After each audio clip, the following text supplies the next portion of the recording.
Good morning, children. This is Information Technology for class 11 and the subject code is 802 and this is your textbook IT Tools.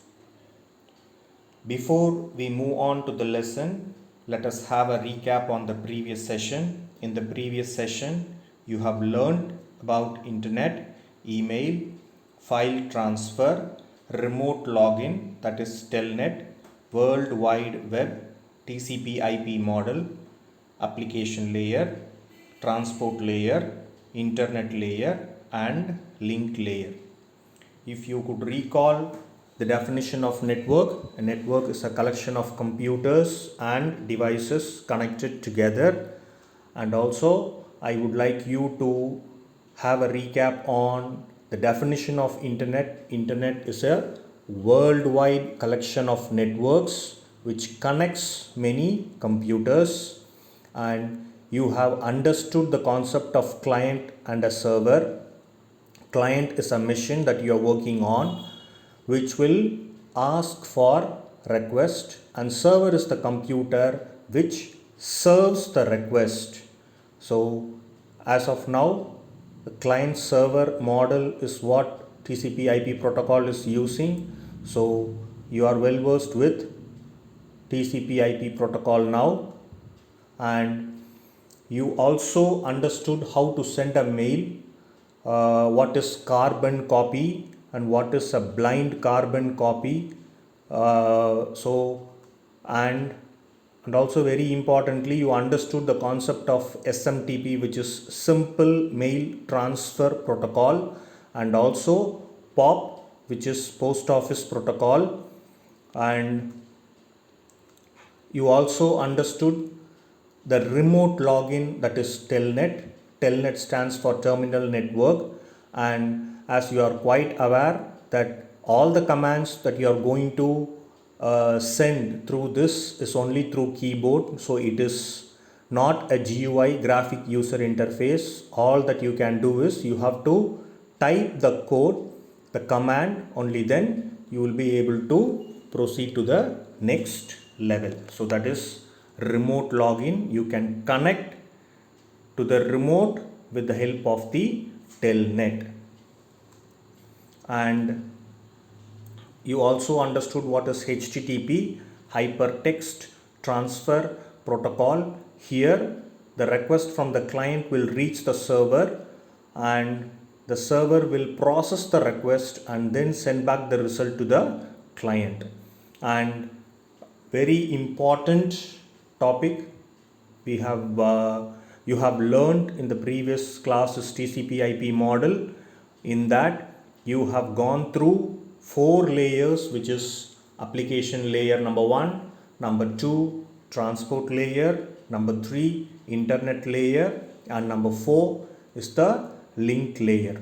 And also how do message travel to the transport layer? It is in the form of segment, and from the transport layer, how does it reach the internet layer? The internet layer, the message will be sent as packets, and finally when it reaches the link layer, it is the frame. And you also understood what is a specific address, what is a port address, what is an IP address, and what is the MAC address. And I believe you have understood all the 4 layers that are available in the TCP/IP model. Now let us move on to today's session. In today's session, you will learn network safety concerns, malwares, virus, worm, Trojan horse, spam, phishing, lack of awareness, misleading mails, lack of security, and finally IPR issues. Now we will quickly move on to the next slide, that is network safety concern. So with increase in the use of network for accessing data and resource sharing, security is a big concern. Security is very important, how secure your house is, how secure the country is very important. So security is the top priority. So how do you protect yourself from network? That is what you are going to learn now. And large amount of data placed on the internet and substantially increased number of users are leading to security issues such as misuse of data, hacking, copyright issues, and many more. Here, I would like you to understand the concept of copyright issues, because you already know how what is called misuse of data, hacking. So I would like to specifically talk about copyright issues. Now, YouTube channel, as you are quite aware, have this copyright rights, which is very important. Say for example, if one person has made a video and you are reusing it in your video, then it becomes a copyright issue. Now, as you can see on top, video name, this video is no longer available due to copyright claim by the company. Meaning is, the company who have created the video have complained to YouTube that someone, an unauthorized person, has used the video, that they own the intellectual property. So as a result of it, YouTube will send warnings to people who are doing that activity. So 3 violations, if it is more than 3 violation, ultimately what you see on top, that is the video will be removed and you won't be able to see anything. It will clearly mention that the video belonged to someone and they have complained to YouTube. YouTube will cross check it, and if they see any reusing the video without informing the owner, that is called copyright. And YouTube has the copyright match tool. The YouTube creator have created it. So as and when there is a small information or a sharing will go to the owner, mentioning that someone has used it through this copyright match tool, so that the owner of that particular video will be able to identify who has done it. And below I have clearly given, this is the mail that will be sent by the YouTube. As you can clearly see, the video title I have not given it for security reasons. And take down issue by Magic Box Animation. Here the owner of that particular video is Magic Box Animation. So Magic Box Animation, after running this copyright match tool, he will be able to figure out who has reused his video without his knowledge. So immediately the person who has reused the Magic Box Animation video will receive a mail saying that there is a copyright violation. As you can clearly see below in red marking I have given, you now have 2 copyright strikes. The meaning is, YouTube will allow 3 copyright strikes.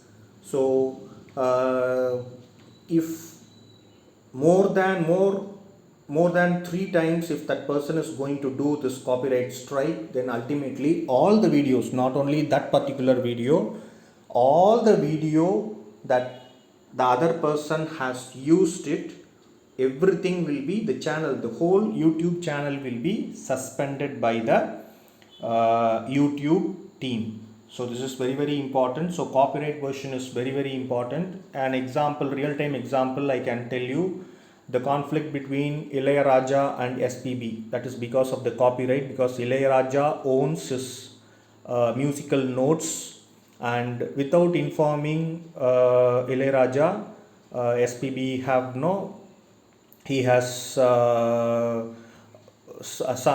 used his music, he used his themes, singing notes, songs. So that is called copyright version. A person who did not inform the owner of a particular video or a music, he is liable to be charged under copyright violation. So hope this is very clear to you. Now, malware. As you can see, malware is nothing but a malicious program. It is a software, it is a malicious program designed with the intention to affect the normal functionality by causing harm to the system, or with the intention of getting unauthorized access to the system or denying access to the legitimate user of computing resource. One is, it is allowing an unauthorized person into a site. Number two, it is not allowing the authorized person into the computing site. So malware is no, it is a harmful software. So you have to keep yourself away from this malwares. A malware may be a virus.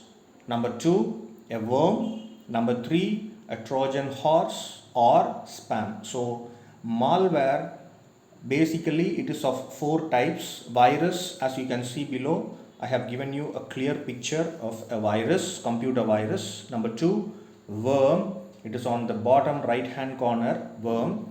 Trojan horse, it is given as a horse with carrying lot of viruses with it, or a spam. Spam, you already know, it is unwanted mail sent to your inbox, your email. And as you can see, a system warning is given mentioning that your PC is unprotected. So that is the alert message that you will receive when the computer identifies that a malware has entered into your system. So that is the alert message that you will get it. It can be because of antivirus expiry. As you can clearly see, Norton license has expired. So when the antivirus software license has expired, there is a possibility of these malwares intruding into your computer and create a lot of damage to the functionality of your computer. So you need to be careful with this malwares. The second one is virus. A virus is a software code, and most importantly, it replicate themselves. What is the meaning of replication? Replication means multiplying. So when it multiplies, definitely it is going to affect the system seriously. Let me call out point wise. Point number one, a virus is a software code that may harm your system by overwriting or corrupting the system files. Overwriting means it damages it writes unauthorized code, or that cannot be recognized by the system, so that it corrupts the whole system files.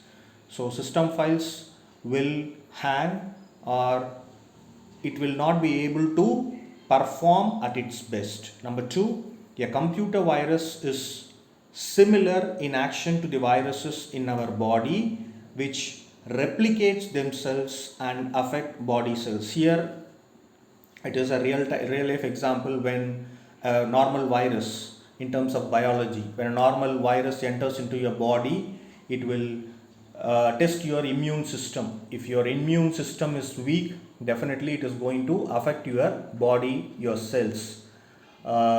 Similarly, when a computer virus enter into a computer, definitely it is going to harm all the files, system files that are available in the computer. So you need to be little careful with virus. So the best approach, or the best way to protect your system, is by installing an antivirus software which will check the entry of virus. Now point number three, the affected part is called infected area. Number four, a computer virus may make several copies of it. Making several copies is the technical term. called replicate. By inserting its code onto the system programs, files or boot sector. Boot sector is nothing but when you switch on the system, the booting will start. It will, after the booting is over, it will say starting Windows if you are working on Windows operating system, and after that you will get your desktop. So if it is going to harm your boot sector, definitely you won't be able to check the desktop. See, as I have clearly given you, the boot sector virus have affected the booting process. So below, black screen, no bootable devices found. So it will ask you, prompt you to press F1 to reboot, F2 to go to the system utility, F5 to run onboard diagnostics, so on and so forth. But ultimately you won't see your desktop. The operating system won't be booted properly, so that will definitely harm your system. And point number 5, this causes the system to slow down or even stop functioning. So that is a clear picture I have given you. So here in this slide, what you have to learn is, it is a software code. It overwrites and corrupts the system file. The original file of the system file will be overwriting. It copies itself because it is also a program, so it enters into that, as I have clearly given you here. The system file is given here right in the middle. The virus has entered, so it is malfunctioning. As you can clearly see here, virus is again a program, software program. It enters into the system software program and it merges with it, or it overwrites it. Overwrites means it add itself into that particular coding. So that is called as overwriting. And boot sector virus will not allow you to successfully boot the system, and you won't be able to see the desktop. So it will prompt you to press many function keys to bring it back, but definitely ultimately you will fail. So this is about virus. And as you can see, virus is broadly classified into 3. What are they? Number 1, boot sector virus. Number 2 is the file infector virus, and number 3 is the macro virus. As you can clearly see below, a boot sector virus affects boot record of the disk, which I have clearly given you a picture of the boot sector virus. These are the memory resident viruses that embed themselves into the disk area and are activated when the drive is started or booted up. So embedding themselves is nothing but adding themselves. So it adds to the files, computer files, and finally it will not allow you to boot the system. Example is Michelangelo virus. So that virus is a boot sector virus. And number 2 is file infector virus, and as the name suggests, it affects the file. What kind of file it affects? It is attached to the executable file. So when you run the executable file, this file infector virus gets into your system and affects your whole computer. File infectors are the viruses that attach themselves to executable files. Again, they are going to attach themselves to the executable files either by overwriting a part of their code or by appending their code to the files. Appending means adding.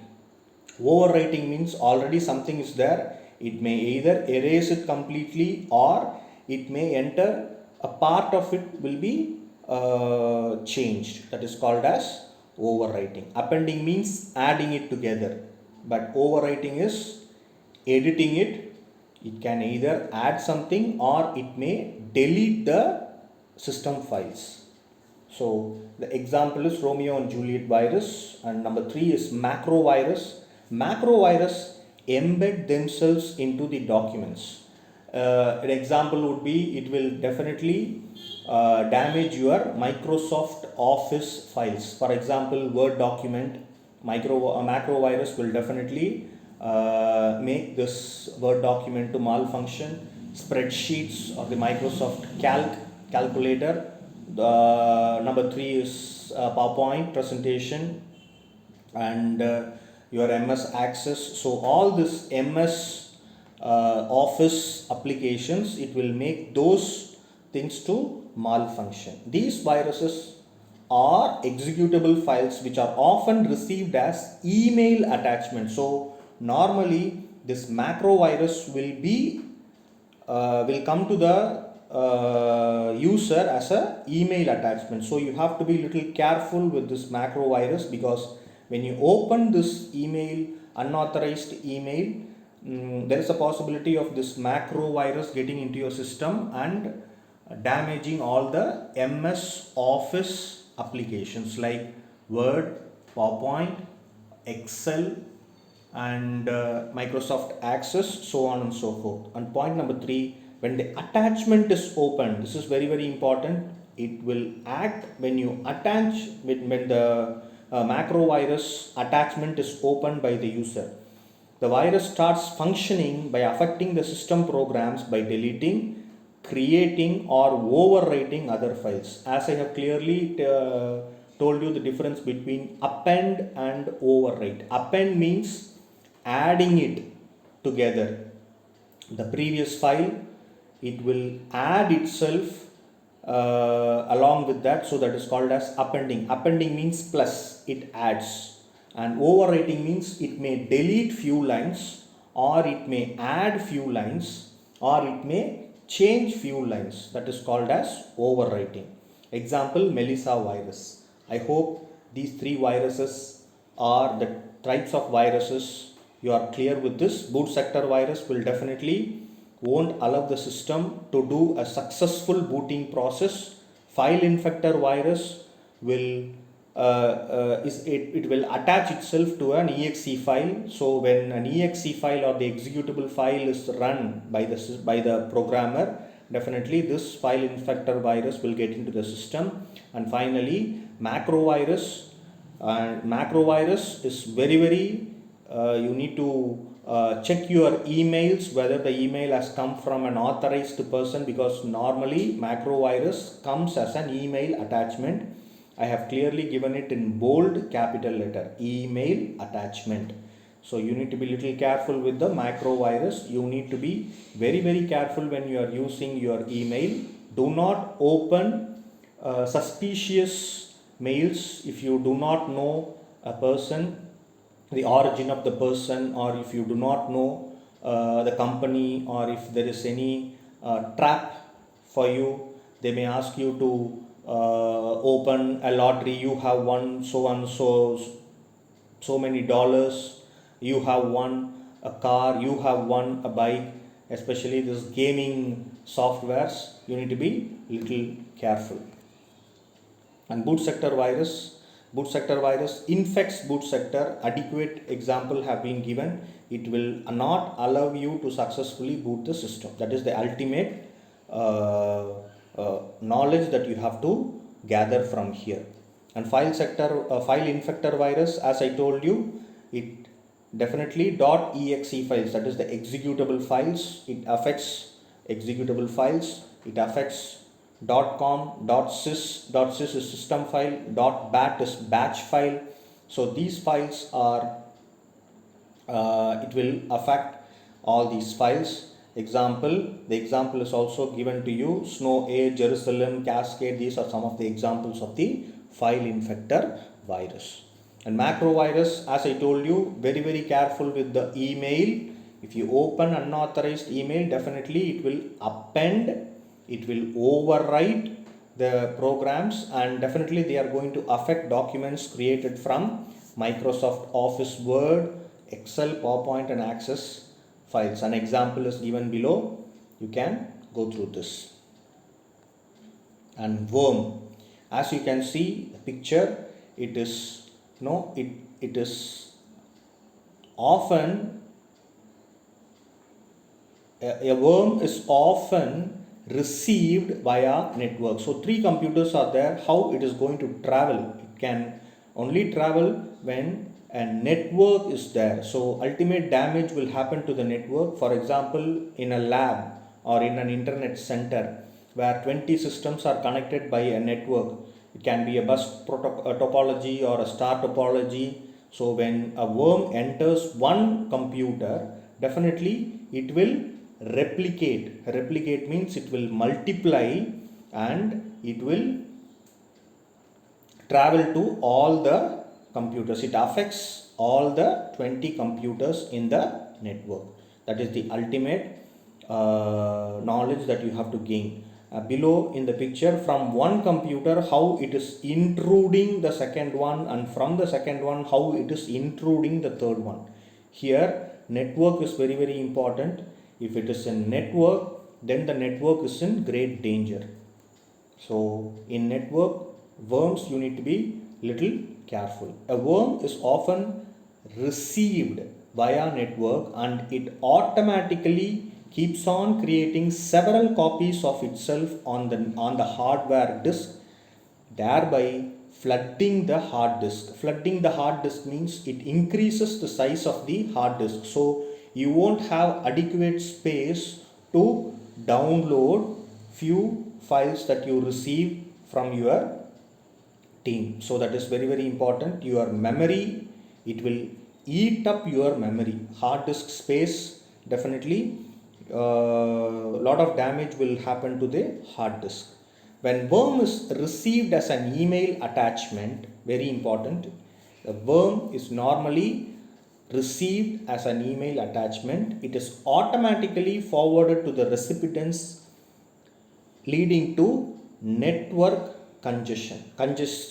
Network congestion is nothing but, see, a sender will send a packet, that is data. You normally know how the data is flown into the network. It is sent as packets, small pieces. So as the sender sends the data, the receiver will send an acknowledgement. Now here network congestion is nothing but it will carry more data than it can handle. That means ultimately the packet loss will happen. For example, the sender is sending 10 data, but the receiver won't be able to receive all 10 data. So finally the receiver may receive 5 data. So ultimate result is the data loss, packet loss will happen during network congestion. So network congestion will happen when there is a virus, when there is a worm. Thus a worm may crash the system and the entire network. No host application is required for worms to replicate themselves. For example, CodeRed worm, which makes more than 250,000 copies of itself in approximately 9 hours. So that is a serious problem, because within few hours it replicate means it multiply. So when it multiply like this, ultimately your hard disk, you won't have storage capacity. Not only your computer, because in network it replicates and it passes through other computer through the network. As I have pictorially, a picture is clearly given to you, two pictures I have given to you, how it is moving from one computer to another with the help of a network. So that is very very important. So you need to be little careful, because in network worms have to be eradicated. So you need to be careful with a worm. Trojan horse, as you can see, a Trojan horse, I have given it as a horse. It carries lot of, it damages, it will harm the entire functionality of the system. The core concept here is, look at the back door. That is, the back door is, it will easily allow a hacker to access the system. Unlike virus or worm, this will open the door behind, and any hacker can get into the system, steal your personal information, steal your bank information like your credit card or debit card if you have stored it somewhere in the computer or in the network or in email. So you have to be very careful with Trojan horse. Trojan horse is when compared to virus and worm, Trojan horse is a serious problem. So Trojan horse is a code that appears to be desirable and useful but ends up harming the system. The meaning is, for example, you may receive an application. So install this application, your system will function properly. Install this antivirus, it's free of cost. It will protect your computer. Something like this from a reliable source, like that it will appear. It will fool you, making it it will it may appear as a trustable software, but when you install it, definitely it will get into the system, and Trojan horse can attach itself with a safe application. It looks very appealing, or it will it will try to help you. Some fancy words will be associated with this application, so that you will easily fall a prey to the trap that the hacker has given you. For example, it may be attached to any game downloaded over internet. Free games that are available in the internet, if you start downloading it, then ultimately the Trojan horse will get into the system, and it will open the back door, so that the hacker will open your personal information, steal all the information that you have inside your system, or he may even collect your credit card details, debit card details, and he may fool you, bankrupting you, stealing all your money from your bank with the user ID and password that he has hacked it from your system. Such an application, when executed, creates a backdoor in the system through which a hacker can access the system. The hacker can monitor all the activity performed on the system. This is a serious problem, because this hacking threat is not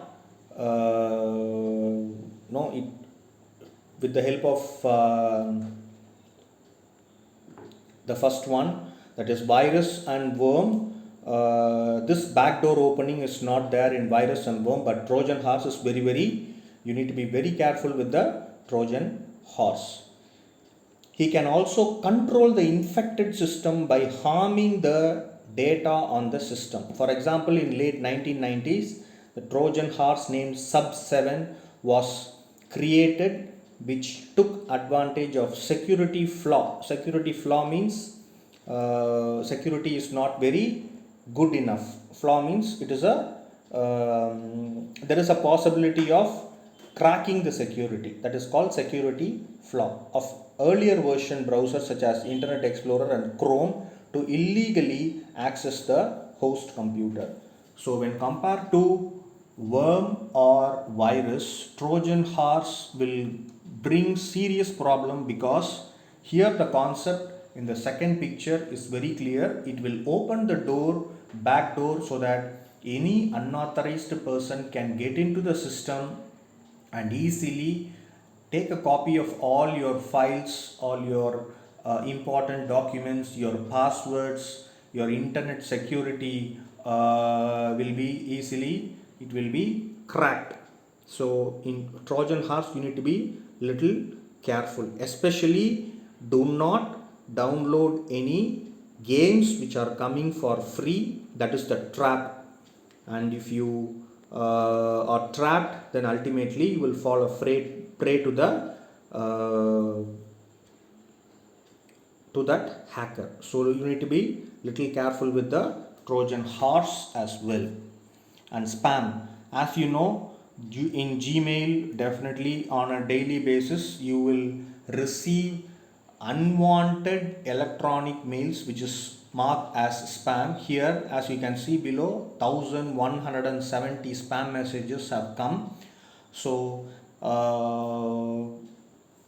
that is called as the spam. The spam is nothing but the unwanted electronic mails. As I can go through the points, spams are the unwanted electronic mails generally sent in bulk. Bulk means too many over the internet to recipients. Such undesirable mails are generally commercial mails sent for advertisement purpose. However, they may contain link to phishing sites. Phishing sites means stealing your information is called as phishing. That attempts to steal user information or link to sites that contain malware or infected files. Spam mail filter used by email software can be used to prevent the spam mail. So spam mail filters are available. Using that protocol, these spam can be filtered. And phishing, as I told you earlier, it is the act of stealing users' personal information. How do they do that? It is based on three. One is lack of awareness, misleading mails, lack of security. As I have clearly given you, two pictures are there. You are receiving 4 mails, but the third one is a phishing mail. How do you? There are many ways where you can, you know, um, check whether that particular mail is an authorized mail. An authorized mail, a tick is there. So phishing mails also you can go through it. There are too many protocols. For example, when you are going to receive a mail from an unauthorized person, like some bank, no, with the bank name and at the rate of, for example, if you are creating a mail in Gmail, you will have your username at gmail.com, but this kind of phishing mail will come as Bank of America at gmail.com. So gmail.com anybody can create. Bank of America is the name of the bank that person is using to fool you. So that is one. And number two, there will be many spelling mistakes in that, so you need to be little careful. Grammatical mistakes will be there because these people, they are not very well educated sometimes, and it may also have some mails like you have won $10,000, you have won so many pounds, a lottery, you have won a home, you have won car. So if you receive some mails like this, you should either mark it as spam or you can delete it. Please do not respond to such unauthorized mails, because if you are going to respond to it, you will be in great risk. So phishing is nothing but act of stealing users' personal information. The second picture, as I have clearly given you, the hacker with the red mark, he is sending many mails to people, and when someone on the other side is responding with his personal information, his bank details, his PIN numbers, what they will do is they will collect it and they will misuse the data, they will bankrupt the money that is deposited in that particular man's account. So all these things can happen. So you have to be very, very careful when you are reading mail. Do check whether the mail is coming from the proper source. If the mails are coming from at gmail.com, like a lottery winning, at hotmail.com, like you have won a house, at yahoo.com. So these kind of things you need to be little careful before responding to any mail. Do check whether it is an authentic mail, whether you know that person. If it is an unreliable person or unreliable source, what you have to do is you have to mark it as spam, so that next time when that person is trying to send mail to you, it will automatically, it won't come to the inbox, it will be redirected to the spam. These mails either entail personal information through embedded forms or contain link to the web page that may prompt you to provide this information. So do not give any of your personal information or banking information in that particular mails that you receive. Information attempted to be stolen may include bank account number, debit card, credit card numbers, passwords, or any other valuable data. So the user victim of the phishing include lack of awareness, misleading mails, lack of security. So these three things you have to be little careful. And IPR stands for intellectual property. There are 5 types of intellectual property as I have clearly given you in the picture: patents, copyrights, trademarks, trade secrets, right of publicity. The intellectual property is the work produced by a person or an organization using the mind and creativity. That is his intellectual property.